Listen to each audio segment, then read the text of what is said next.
ایمان کو لگا وہ کسی اور دنیا میں آ گئی ہے۔ اس کا دل تنگ پڑنے لگا تھا۔ حالت عجیب ہو چکی تھی۔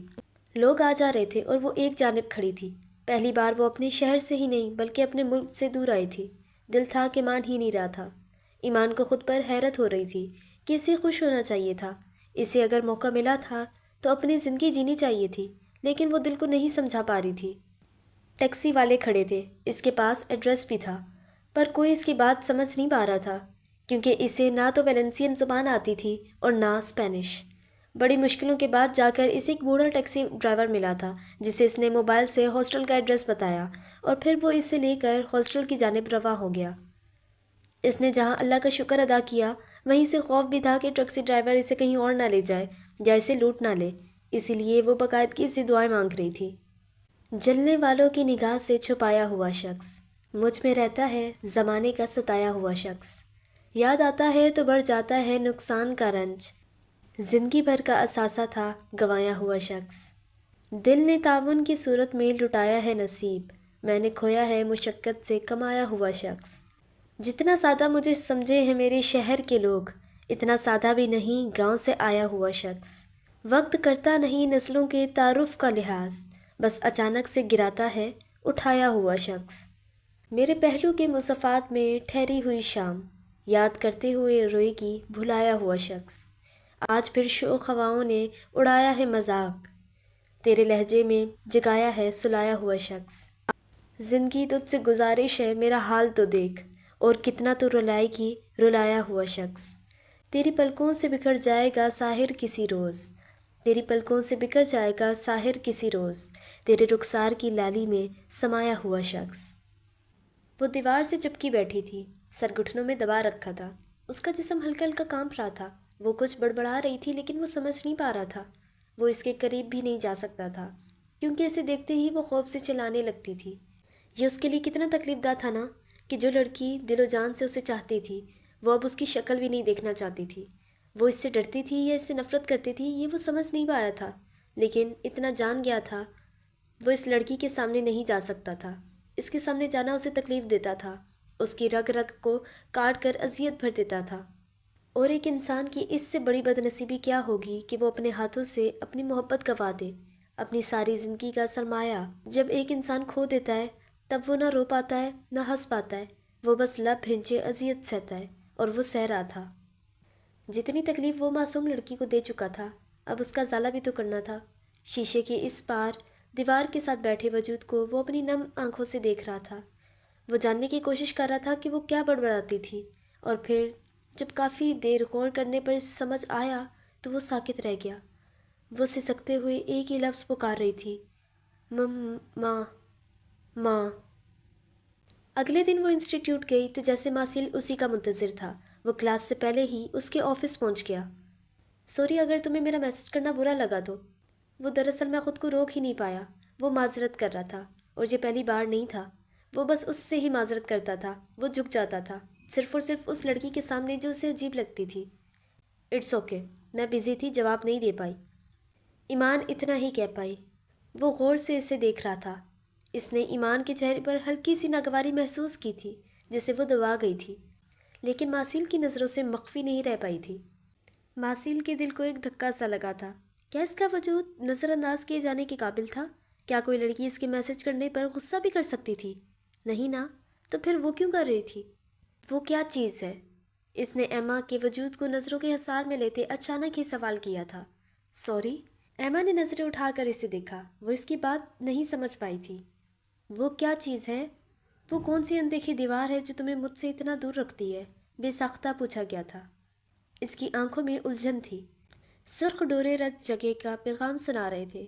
ایما کا دل جیسے ڈوب کر ابھرا تھا، اسے ایسے سوال کی توقع نہیں تھی۔ کتنی ہی دیر اسے سمجھ نہ آیا کہ وہ ماسیل کو کیا جواب دے۔ آپ مجھے یہ سوچنے پر مجبور کر رہے ہیں مسٹر ماسیل کہ آپ کی یہ جاب آفر قبول کر کے میں نے کوئی غلطی کی ہے۔ وہ بولی تو لہجے میں چٹانوں کی سی سختی تھی۔ وہ کتنی ہی دیر لب بھینچے بے یقینی سے اسے دیکھتا رہا تھا، اور پھر بنا کچھ کہے چلا گیا۔ ایمان نے رکا ہوا سانس بحال کیا تھا۔ وہ اسٹوڈیو بھی نہیں جانا چاہتی تھی جہاں اس کی کلاس ہو رہی تھی، لیکن اسے جانا تھا، اور پھر وہ چلی گئی۔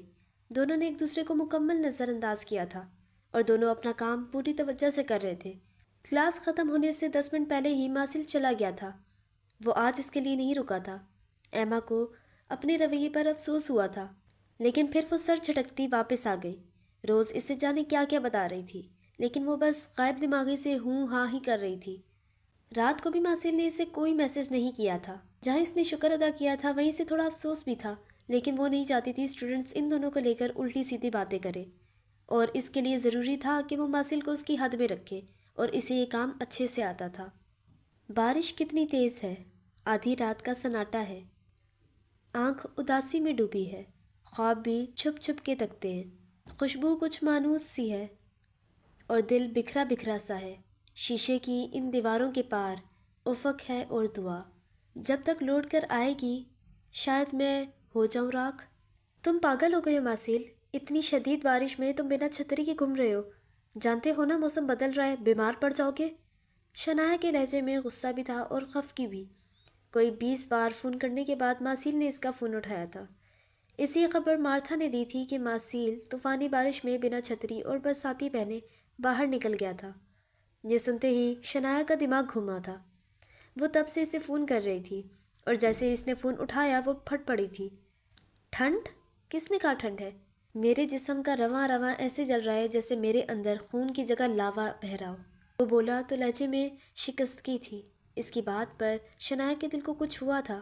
وہ اتنا مضبوط نظر آنے والا مرد جو کبھی بہتا نہیں تھا، وہ آج کس کشمکش کا شکار تھا؟ تم ایک عام سی لڑکی کی وجہ سے؟ وہ عام سی لڑکی جب اسٹوڈنٹس کے ساتھ ہنس ہنس کر باتیں کرتی ہے اور مجھے ایسے نظر انداز کرتی ہے جیسے میں ہوں ہی نہیں، وہ عام سی لڑکی جس کی مسکراہٹ میرے سامنے آتے ہی غائب ہو جاتی ہے۔ تم نہیں جانتی، اس وقت میرا دل کرتا ہے میں کہ غائب ہو جاؤں۔ اس نے شنایا کی بات کاٹتے بے بسی سے کہا تھا۔ ماسیل؟ شنایا نے صدمے سے اسے پکارا تھا۔ وہ عام سی لڑکی میرے لیے عام نہیں ہے شنایا۔ کیا کہہ دیا تھا اس نے؟ شنایا نے ضبط سے آنکھیں میچی۔ جانے کتنے عرصے بعد اس نے شنایا کا نام پکارا تھا۔ آنسو جانے کب اس کی پلکوں کے بعد توڑ کر بہنے لگے تھے، اسے پتہ ہی نہیں چلا تھا۔ وہ عام سی لڑکی مجھے میری شناخت لوٹا سکتی ہے، لیکن اس عام سی لڑکی کو مجھ جیسے خاص شخص میں کوئی دلچسپی ہی نہیں ہے۔ وہ جل کر راکھ ہو چکا تھا۔ شنایا کو لگا اگر وہ مزید اس کی باتیں سنے گی تو مر جائے گی۔ میں اس سے بات کروں گی، وہ بس اتنا ہی کہہ پائی۔ گلے میں اٹکے آنسوؤں کے گولے نے مزید کچھ بولنے ہی نہیں دیا تھا۔ نہیں، میں کسی تیسرے کو ہمارے درمیان آنے کی اجازت نہیں دوں گا۔ شنایا، میں پھر سے نہیں ٹوٹنا چاہتا، میں پھر سے دل کے معاملے میں ہار نہیں سکتا۔ پھر سے؟ یہ اس نے کیا کہا تھا؟ کیا محبت پھر سے ہو رہی تھی؟ کیا محبت ہو چکی تھی؟ کیا جو ہوئی وہ محبت تھی؟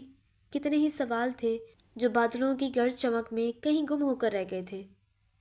اگلے دن وہ ذرا دیر سے انسٹیٹیوٹ پہنچی تھی۔ یونیورسٹی میں اسے کافی ٹائم لگ گیا تھا، لیکن جیسے ہی وہ انسٹیٹیوٹ پہنچی تو ماسل کی خراب طبیعت کی خبر نے اس پر دھماکہ کیا تھا۔ سارے اسٹوڈنٹس پریشان نظر آ رہے تھے۔ وہ کلاس لینے آیا تھا پر اسے فلو ہو چکا تھا اور بخار بھی بہت تیز تھا۔ اس نے بہت کوشش کی لیکن زیادہ دیر نہ بول پایا نہ کھڑا رہ پایا۔ مجبوراً اسے کلاس چھوڑ کر جانا پڑا تھا۔ یہ پہلی بار ہوا تھا کہ ماسل نے کوئی کلاس چھوڑی تھی۔ یہ سنتے ہی ایما کو بلا وجہ ہی شرمندگی ہونے لگی تھی، جیسے اس کی وجہ سے یہ سب ہوا ہو۔ تقریباً 1 گھنٹے بعد مارتھا نے آ کر بتایا کہ اب ماسل کی طبیعت پہلے سے بہتر تھی۔ ڈاکٹر چیک اپ کر کے جا چکا تھا۔ اسے ٹھنڈ لگی تھی اور یہ پوری رات بارش میں بھیگنے کا نتیجہ تھا۔ سب سے پہلے روز اس کی عیادت کو پہنچی تھی۔ ایما کے لاکھ منع کرنے پر بھی وہ باز نہیں آئی تھی۔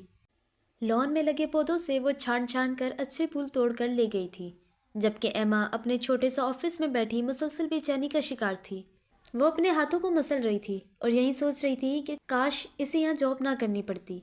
اس نے مارتھا سے ماسل کی طبیعت کا پوچھا تھا۔ اس میں اتنی ہمت نہیں تھی کہ وہ ماسل کا سامنا کرتی، حالانکہ اس نے کچھ نہیں کیا تھا، لیکن کچھ تھا جو اسے کھٹک رہا تھا۔ روز چھٹی کے وقت تک غائب رہی تھی، جبکہ ایما اپنے آفس سے باہر نہیں نکلی۔ موسم پھر سے ابر آلود ہو چکا تھا۔ باہر ہلکی ہلکی بارش شروع ہو چکی تھی۔ گلاس ڈور کے اس پار وہ راہداریوں میں گھومتے اسٹوڈنٹس کو دیکھ رہی تھی، جس میں نوجوان، جوان اور بوڑھے ہر طرح کے لوگ تھے۔ وہ سب اس کی عیادت کر رہے تھے، جبکہ وہ جیسے اپنی کرسی پر جم سے گئی تھی۔ ایک پل کو اس کا دل چاہا تھا وہ یہاں سے بھاگ جائے، وہ کبھی ماسل کا نام نہ سن پائے، لیکن مجبوری کی پختہ زنجیروں نے اس کے قدم باندھے ہوئے تھے۔ اور پھر چھٹی سے 10 منٹ پہلے روز کسی جن کی طرح وارد ہوئی تھی۔ تم اتنی بے مروت ہوگی یہ تو میں نے سوچا ہی نہیں تھا، اس نے برا منہ بناتے کہا تھا۔ میں نے کیا کیا؟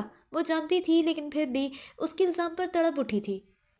مسٹر ماسل کی طبیعت اتنی خراب ہے اور تم نے پوچھا تک نہیں۔ جانتی ہو تمہارا فرض بنتا ہے، تم ان کی امپلائی ہو، روز نے خفگی سے کہا تھا۔ ہاں تو امپلائی ہوں، غلام تو نہیں ہوں نا۔ جب ٹائم ملے گا چلی جاؤں گی، اس نے بد لحاظی سے جواب دیا۔ وہ تنگ آ چکی تھی۔ روز نے حیرت سے اسے دیکھا اور پھر وہ تیزی سے اس کی جانب بڑھی۔ تمہاری طبیعت تو ٹھیک ہے نا؟ روز نے اس کی پیشانی چھوتے پوچھا۔ وہ جانتی تھی ایما ایسی نہیں تھی، پھر وہ ایسی کیوں بیہیو کر رہی تھی؟ ٹھیک ہوں میں، سر درد کر رہا ہے، میں گھر جانے لگی ہوں، ایما نے اپنی پیشانی مسلتے کہا۔ اسے اپنے آدھے سر میں چبھن کا احساس ہوا تھا اور وہ جانتی تھی اسے مائیگرین اٹیک ہو رہا تھا اور اس وقت اس کے پاس دوا بھی نہیں تھی۔ تھوڑی دیر رک جاؤ، اکٹھے چلیں گے، ابھی بہت تیز بارش ہو رہی ہے، روز نے سنجیدہ ہوتے جواب دیا۔ نہیں، مجھے ابھی جانا ہے، ایما نے کلائی پر بندھی گھڑی دیکھتے کہا۔ آف ٹائم ہو چکا تھا، اس کا چہرہ سرخ پڑ چکا تھا۔ اچھا چلو ٹھیک ہے، میں بیگ لے آؤں، روز پریشانی سے کہتی کمرے سے نکل گئی تھی۔ اس کا بیگ اسٹوڈیو میں ہی رکھا تھا، جبکہ ایما بے چینی سے کمرے میں ٹہلنے لگی تھی۔ وہ رات دیر تلک جاگتی رہی تھی۔ روز اسٹوڈنٹ گروپ میں لگی ہوئی تھی، جہاں سبھی اس بات پر پریشان تھے کہ آخر ماسیل کو ہوا کیا تھا۔ ایک دن پہلے وہ بالکل ٹھیک تھا، پھر اچانک اتنی طبیعت خراب کیسے ہو گئی؟ وہ روز کی باتوں سے تنگ آ چکی تھی۔ اس کے سر میں شدید درد تھا، دوا لینے سے بھی کوئی فرق نہیں پڑا تھا۔ اب وہ چائے بنا کر لائی تھی، لیکن روز کی باتوں نے اسے وہاں سے اٹھنے پر مجبور کر دیا تھا۔ وہ مزید ماسیل نامہ نہیں سن سکتی تھی۔ اس سے کمرے میں سانس نہیں لیا جا رہا تھا، یوں جیسے ایک دم ہی فضا سے آکسیجن ختم ہو گئی ہو۔ وہ چاہ کر بھی سو نہیں پا رہی تھی، نہ اس کا پڑھائی میں دل لگ رہا تھا نہ کسی اور کام میں۔ وہ اپنا کپ اٹھائے بالکنی میں آ گئی تھی۔ باہر ٹھنڈی ہوا چل رہی تھی، سردی کی آمد تھی اور 2 دنوں سے پڑنے والی تیز بارش نے موسم کو یک لخت ہی بدلا تھا۔ جانے وہ کتنی دیر وہاں کھڑی عجیب و غریب سوچوں میں الجھی رہی، جب روز خاموشی سے اس کے پاس آ کر کھڑی ہو گئی۔ میں نے سنا ہے اگر ایک شخص کی وجہ سے کوئی دوسرا شخص بے چین ہو تو اس شخص کو بھی سکون نہیں ملتا جو دوسروں کی بے سکونی کی وجہ ہوتا ہے۔ عام سے لہجے میں کی گئی بات ایما کو اپنے اندر اترتی محسوس ہوئی تھی۔ کیا مطلب ہے تمہارا؟ ایما نے گڑبڑاتے پوچھا تھا۔ وہی جو تم سمجھنا نہیں چاہ رہی ہو، وہ اب ایما کی طرف دیکھتے کہہ رہی تھی۔ بالکنی میں اندھیرا تھا، اندر سے آتی روشنی ان کے جسموں کو تو واضح کر رہی تھی لیکن ان کی کیفیات کو نہ اجاگر کر پائی۔ ایما، مسٹر ماسل ایک اچھے انسان ہیں۔ جب تم پہلے دن ان سے ملی تب جو بھی ہوا اسے بھول جاؤ، تم انہیں نظر انداز مت کیا کرو۔ اگر وہ تمہارے نزدیک اہم نہیں ہے تو تم انہیں ویسے ہی ٹریٹ کرو نا جیسے عام لوگوں کو کرتی ہو، ان سے اتنا کیوں کتراتی ہو؟ ایما تو اس کی بات سن کر ساکت ہوئی تھی۔ اسے اندازہ نہیں تھا بظاہر لاپرواہ نظر آنے والی روز ماسل کے بارے میں اس کی سوچ کو اتنا جان گئی تھی۔ میں ایسا کچھ بھی نہیں کرتی اور یہ سب تم سے مسٹر ماسل نے کہا ہے۔ ایما کو بے ساختہ غصہ آیا تھا۔ روز مسکرا دی۔ مسٹر ماسل نے کچھ نہیں کہا، البتہ ان کی آنکھیں شکوہ کر رہی تھیں۔ ایما کا دل دھڑکا تھا۔ وہ کہہ رہی تھی دیکھو تمہاری دوست میری کتنی بے عزتی کرتی ہے۔ اللہ توبہ، میں نے کب بے عزتی کی؟ وہ چڑ گئی تھی۔ ایک انسان بیمار ہو اور آپ اس کی عادت کو بھی نہ جاؤ، اسے کیا کہا جاتا ہے؟ روز نے فوراً پوچھا تھا۔ اس وقت میرے اپنے سر میں درد تھا، ایما نے دوسری جانب دیکھتے کہا۔ وہ چہرے کا رخ موڑ گئی تھی، یوں جیسے وہ اندھیرے میں اس کے چہرے کو پڑھ لے گی۔ اس کی بات سن کر روز نے ایک گہرا سانس لیا اور پھر نرم لہجے میں کہا کہ چلو ٹھیک ہے، کل سب سے پہلے جا کر تم مسٹر ماسل کی طبیعت کا پوچھ لینا، ایک فارمیلٹی ہی صحیح، لیکن اس سے انہیں خوشی ملے گی۔ روز تو کہہ کر جا چکی تھی، لیکن وہ جانے کن تانوں بانوں میں الجھی وہیں کھڑی رہی۔ اگلے دن روز کی بات پر عمل کرتے وہ ماسل کے آفس گئی، لیکن وہ وہاں نہیں تھا۔ مارتھا نے اسے بتایا کہ وہ اپنے کمرے میں تھا۔ طبیعت ابھی پوری طرح ٹھیک نہیں ہوئی تھی۔ اسٹوڈیو کے پچھلی جانب ماسل کا گھر تھا۔ ایما اب کشمکش میں پڑ گئی کہ وہ ماسل کے رہائشی ایریا میں جائے یا نہ جائے۔ اس کی پریشانی شاید مارتھا بھانپ چکی تھی۔ اس نے مسکرا کر کہا، آپ چلی جائیں، مسٹر ماسل آپ کو لاؤنج میں ہی مل جائیں گے، اور ایما اسبات میں سر ہلاتی رہائشی ایریا کی جانب چل پڑی۔ لیکن وہ یہ دیکھ کر حیران رہ گئی کہ ماسل لون میں بیٹھا تھا، سرخ ٹائلوں کی روش پر چلتی وہ اس کی جانب بڑھ رہی تھی۔ وہ سگریٹ جلائے دھواں فضا میں خارج کر رہا تھا، رف سے ہولیے میں جانے کہاں گم تھا۔ ایما نے دل ہی دل میں شکر کیا کہ وہ اسے باہر ہی مل گیا تھا۔ ماسیل کی نظر جیسے ہی ایما پر پڑی وہ حیران رہ گیا. شاید وہ اس کے وہاں آنے کی توقع نہیں کر رہا تھا. جب ہوش آیا تو سگریٹ پھینکتے فوراً اٹھ کھڑا ہوا. ہیلو، کیسی طبیعت ہے اب آپ کی؟ اس کے قریب پہنچ کر ایما نے زبردستی مسکراتے پوچھا تھا. سگریٹ کی جو بو فضا میں تھی وہ اسے چپتی محسوس ہوئی تھی. ماسیل تو کچھ بول ہی نہ پایا. وہ حیرانی سے اسے دیکھ رہا تھا. اب تو اچھا ہوں. خیال آنے پر وہ جیسے چونکا اور پھر دل سے مسکرا دیا. ویل، آپ آج جلدی آ گئی ہیں. ابھی تو کلاس میں بھی کافی ٹائم ہے. وہ آج اسے تم نہیں آپ کہہ رہا تھا. میں یونیورسٹی سے جلدی فری ہو گئی تو سیدھا ادھر ہی آ گئی. ایما کی نظریں گیلی گھاس پر پڑے سگریٹ کے اس ٹکڑے پر جمی تھیں جو دھیرے دھیرے سلگ رہا تھا. ماسیل اس کی نظروں کے تعاقب میں دیکھتے بے ساختہ بولا تھا. آئی ہوپ کہ آپ کو کسی لڑکے کے اسموکنگ کرنے پر اعتراض نہیں ہوگا. اس نے پورے یقین سے کہا تھا. مجھے سگریٹ کے دھوئیں سے الرجی ہے. میں مائیگرین پیشنٹ ہوں. اس کی ذرا سی اسمیل مجھے ہفتوں بیمار رکھ سکتی ہے. ایما کا انداز بالکل عام تھا. اس نے بس ایک بات کی تھی جبکہ ماسیل کو اپنے وجود سے دھواں اڑتا محسوس ہوا تھا. جسے وہ اپنی ضرورت سمجھتا تھا وہ چیز سامنے کھڑی لڑکی کو اذیت دیتی تھی. کتنے ہی لمحے وہ کچھ بول نہ پایا. اس خاموشی کو ایما نے ہی توڑا تھا. میں آپ کی طبیعت کا پوچھنے آئی تھی اور اپنے گزشتہ رویے کی معذرت کرنے بھی. جانے کتنی مشکلوں سے اس نے یہ جملہ ادا کیا تھا. کیا آپ کو ابھی بھی مائیگرین ہے؟ ماسیل نے جیسے اس کی بات سنی ہی نہیں تھی. اس کی نظریں اب ایما کی سوجی آنکھوں اور چہرے پر جمی تھیں. جی، شاید کل اٹیک ہوا تھا اور یہ 3 دن سے پہلے نہیں جاتا. اس نے صاف گوئی کا مظاہرہ کیا تھا. ماسیل کے ہونٹ بھن چکے تھے. اوکے، ابھی آپ یہاں سے جائیں. میں 10 منٹ تک ریڈی ہو کر آتا ہوں. اس کی بات سن کر ایما اس بات میں سر ہلاتی واپس آ گئی. ماسیل نے ایسا کیوں کہا تھا یہ وہ سوچنا ہی نہیں چاہتی تھی، بلکہ سوچ ہی نہیں سکتی تھی. مائیگرین کی تکلیف اسے کچھ سوچنے دے ہی نہیں سکتی تھی. پہلے کہا جاتا تھا اعصاب کا مرکز دل ہوتا ہے. جب ایک لاش کا پوسٹ مارٹم کرتے وقت واضح طور پر علم ہو گیا کہ اعصاب کا مرکز دماغ ہے. ایک پروفیسر نے یہ اپنی آنکھ سے دیکھ کر بھی انکار کر دیا. کریمونی جو گیلیلیو کے دوست تھے، انہوں نے گیلیلیو کی ٹیلیسکوپ دیکھنے سے انکار کر دیا کہ کہیں پرانے خیالات تبدیل نہ ہو جائیں. 1668 میں جوزف کلینول جو نئے فلسفے پر لیکچر دے رہے تھے کہتے ہیں، میں اس وقت سر پکڑ کر بیٹھ گیا جب مجھے کسی پڑھے لکھے شخص سے اس چیز پر بحث کرنا پڑی کہ پرانا فلسفہ غلط ہے. جب میں نے اسے ٹیلیسکوپ اور مائکروسکوپ سے دکھانے کی کوشش کی تو اس کا کہنا تھا کہ ان آلات کا کیا اعتبار، کیا معلوم ان کا شیشہ سب کچھ تبدیل کر کے دکھا دیتا ہو. آج پھر وہ کسی ٹاپک پر گفتگو کر رہا تھا. ایما اسٹوڈیو کی چند ضروری چیزوں کی لسٹ بنانے آئی تھی. وہ بظاہر اپنا کام کر رہی تھی لیکن پوری توجہ سے ماسیل کی باتیں سن رہی تھی جو اب کہہ رہا تھا.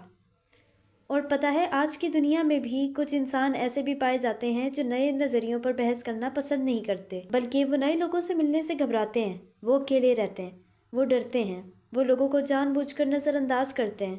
انہیں ڈر ہوتا ہے کہ اگر وہ نئے لوگوں سے ملیں گے تو وہ اپنے ٹریک سے اتر جائیں گے. کیا ایسے لوگ بزدل نہیں ہوتے؟ صرف اس وجہ سے کسی انسان کو نظر انداز کرنا کہ اس سے بات کر کے آپ کی زندگی میں تبدیلی آ جائے گی یا آپ کے خیالات بدل جائیں گے، کیا یہ مناسب ہے؟ ایسے لوگوں کو کیا کہنا چاہیے؟ ماسیل بول رہا تھا اور ایما کو ایک ایک لفظ نشتر کی طرح چپتا محسوس ہوا تھا. تو اس کی گریز کو وہ کیا سمجھا تھا؟ ایما کا دماغ گھوم گیا. اس نے محسوس کیا تھا ماسیل کی نظریں اسے اپنے حصار میں لی ہوئی تھیں. یہ تو طے تھا، وہ اسے بخشنے والا نہیں تھا. پہلے غم اور پھر غصے کی ایک لہر اس کے رگ روپے میں پھیل گئی. وہ جھٹکے سے ماسیل کی جانب مڑی تھی اور توقع کے عین مطابق وہ اسے ہی دیکھ رہا تھا. اسٹوڈنٹس کچھ بول رہے تھے پر وہ سن کہاں رہی تھی. وہ خالی خالی نظروں سے اسے گھور رہی تھی. وہ جواب دینا چاہتی تھی، کوئی کرارا سا جواب جسے سن کر ماسیل جل بھن کر راکھ ہو جائے. اس نے کچھ بولنے کے لیے اپنے لبوں کو کھولا اور پھر بند کر لیا اور پھر تیز تیز قدم اٹھاتی اسٹوڈیو سے باہر نکل گئی. ماسیل کی نگاہوں نے اوجھل ہونے تک اس کا پیچھا کیا تھا. اس کی ساری دلچسپی معدوم پڑ چکی تھی. کلاس کے بعد جب وہ باہر آیا تو وہ لان میں بنے چھوٹے سے سوئمنگ پول کے کنارے رکھے پتھر کے بینچ پر بیٹھی تھی جس میں رنگ برنگی بطخیں تیر رہی تھیں. اس نے اپنے اسٹوڈیو کو کافی قدرتی بنا رکھا تھا. پیڑ پودے پرندے سب ہی جمع کر رکھے تھے. مجھے لگا تھا تم بحث کرو گی. اس کے عقب سے آواز ابھری تھی. وہ اب پریشان سا اس کی پشت کو گھور رہا تھا. طبیعت ابھی سنبھلی نہیں تھی. بخار تھا اور فلو بھی گیا نہیں تھا. اس کا چہرہ سرخ ہو رہا تھا. بحث اپنے برابر کے لوگوں سے کی جاتی ہے. ایسے لوگوں سے نہیں جن کا لیول، جن کی دنیا ہی آپ سے الگ ہو۔ عام سے لہجے میں اس کا دیا گیا جواب ماسیل کو اندر تک چبھا تھا۔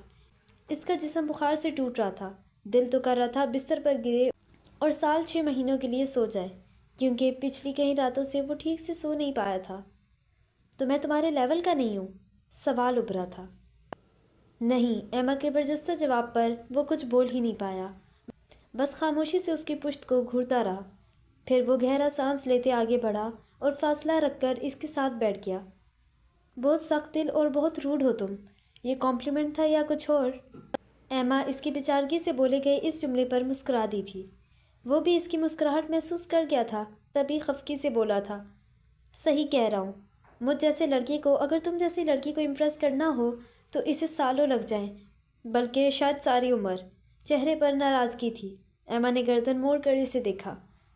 گہرے سیاہ بال پیچھے کی جانب سیٹ تھے، شیو بڑی ہوئی تھی، چہرہ سرخ تھا اور اس کے نین نقش، اف، وہ کہیں سے بھی مشرقی نہیں تھا۔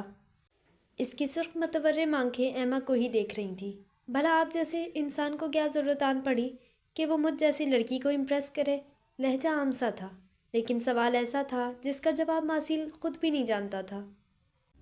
ادھم، بھلا آپ جیسے انسان کو کیا ضرورت آن پڑی کہ وہ مجھ جیسی لڑکی کو امپریس کرے؟ لہجہ عام سا تھا، لیکن سوال ایسا تھا جس کا جواب ماسیل خود بھی نہیں جانتا تھا۔ ماسیل بھی اب گردن موڑے ایما کو ہی دیکھ رہا تھا۔ دونوں کی نظریں ملی تھیں۔ ماسیل نے اس کی آنکھوں میں جھانکنے کی کوشش کی۔ وہ لوگوں کو ان کے چہرے سے پڑھ لیتا تھا، آنکھوں میں جھانک کر اندر کا حال جان لیتا تھا، لیکن ایما کی آنکھیں سیاہ تھیں۔ سیاہ یعنی گپ اندھیرا، ایسا اندھیرا جس میں وہ گم تو ہو سکتا تھا پر کچھ ڈھونڈ نہیں سکتا تھا۔ اس کے اتنے غور سے دیکھنے پر ایما نے نظریں چرا لیں۔ وہ اب سامنے پول میں تیرتی رنگ برنگی بطخوں کو دیکھ رہی تھی۔ میری آنکھوں میں آپ کو کچھ نہیں ملے گا۔ اس کے سادہ سے لہجے میں بولے گئے جملے نے ماسیل کو ٹھٹکنے پر مجبور کر دیا تھا۔ یعنی وہ جان گئی تھی کہ ماسیل اس کی آنکھوں میں کچھ ڈھونڈ رہا تھا۔ مجھے ایسے لوگ نہیں پسند جو اپنے جذبات چھپا کر رکھتے ہوں، ماسیل نے خفگی سے کہا۔ جو آپ اپنے جذبات عیاں کر دے، ایسے لوگوں کی قدر نہیں ہوتی۔ وہ اسے سچ بتا رہی تھی۔ ایسے لوگ دل پھینک کے لائے جاتے ہیں۔ ماسیل نے اس کی بات کو غور سے سنا اور پھر گہرا سانس فضا میں خارج کرتے کہا، سچے جذبے اپنا آپ ظاہر کرا دیتے ہیں، ایسے جذبے چھپائے نہیں چھپتے۔ میں بہت اوپن مائنڈڈ ہوں ایما۔ مجھے سالوں سے کوئی لڑکی پسند نہیں آئی، اس لیے میری کوئی گرل فرینڈ نہیں ہے، کیونکہ مجھے اس میں دلچسپی نہیں کہ کون لڑکی مجھے پسند کرتی ہے اور کون میرے ساتھ ڈنر کرنا چاہتی ہے، یا کون میرے ساتھ ایک حسین شام بتانا چاہتی ہے۔ ہاں، مجھے تلاش تھی ایسی لڑکی کی جو مجھے متاثر کر سکے، جسے دیکھ کر مجھے احساس ہو کہ یہ صرف میرے لیے بنی ہے، اور اب میری یہ تلاش پوری ہو چکی ہے۔ آخری جملہ اس نے ایما کے چہرے کو نظروں کے حصار میں لیتے بولا تھا۔ اس کی بات پر ایما کا دل دھڑکا تھا۔ اس نے ماسیل کی آخری بات کو مکمل اگنور کیا تھا۔ کیا تم نے کبھی کسی سے محبت کی ہے؟ سوال غیر متوقع تھا۔ ایما نے حیرانی سے ماسیل کو دیکھا۔ وہ اب بھی اسے ہی دیکھ رہا تھا۔ اب وہ اس کے چہرے سے تاثرات جانچنا چاہ رہا تھا۔ وہ کئی لمحے اس کی بات پر غور کرتی رہی۔ دل اتنی تیزی سے دھڑک رہا تھا کہ اسے اپنی دھڑکن صاف سنائی دے رہی تھی۔ انہیں اتنے غور سے مت دیکھنا کہ تمہیں پسند آ جائیں، کیونکہ یہ انگیجڈ ہیں۔ اس کی سماعت سے چند الفاظ ٹکرائے تھے۔ اس کے اندر چھن سے کچھ ٹوٹا تھا۔ عبدل، یہ نام فضاؤں میں گونج کر رہ گیا تھا۔ نہیں، محبت سے میرا کوئی لینا دینا نہیں، اس نے مسکراتے ہوئے جواب دیا تھا، اور وہ نہیں جانتی تھی ماسیل نے اس کا جواب سن کر اپنی اٹکی سانسیں بحال کی تھیں۔ دیٹس گریٹ، وہ بلا وجہ ہی خوش ہوا تھا۔ مجھ سے نہیں پوچھو گی یہی سوال؟ وہ اس کی خاموشی پر حیران تھا۔ لوگ تو اس سے یہ سوال سب سے پہلے کرتے تھے کہ ماسیل دی بت ساز نے کبھی کسی سے محبت کی تھی یا نہیں، لیکن وہ عجیب لڑکی تھی جسے اس کی ذات میں جیسے کوئی دلچسپی ہی نہیں تھی۔ نہیں، ضرورت ہی نہیں، مجھے لوگوں کی پرسنل لائف میں انٹرسٹ کم ہی ہوتا ہے، وہ سادہ سے لہجے میں کہتی اٹھ کھڑی ہوئی۔ ہاں ٹھیک کہا، تم تو میرا نام تک نہیں جانتی۔ پھیکی سی مسکان اس کے لبوں پر ابھری تھی۔ ایما نے رک کر اسے دیکھا۔ ماسیل کا ماسیل کے علاوہ اور کیا نام ہو سکتا ہے بھلا؟ وہ تعجب سے بولی۔ وہیں جو نہیں ہونا چاہیے تھا۔ برجستہ جواب آیا تھا۔ کیا نام ہے آپ کا؟ یہ پہلا سوال تھا۔ ادھم، ابو ادم۔ اور وہ دیکھتی ہی رہ گئی۔ ابو ادم یعنی اسلامی نام، یعنی وہ مسلمان تھا۔ نہیں، وہ مسلمان تو نہیں لگتا تھا۔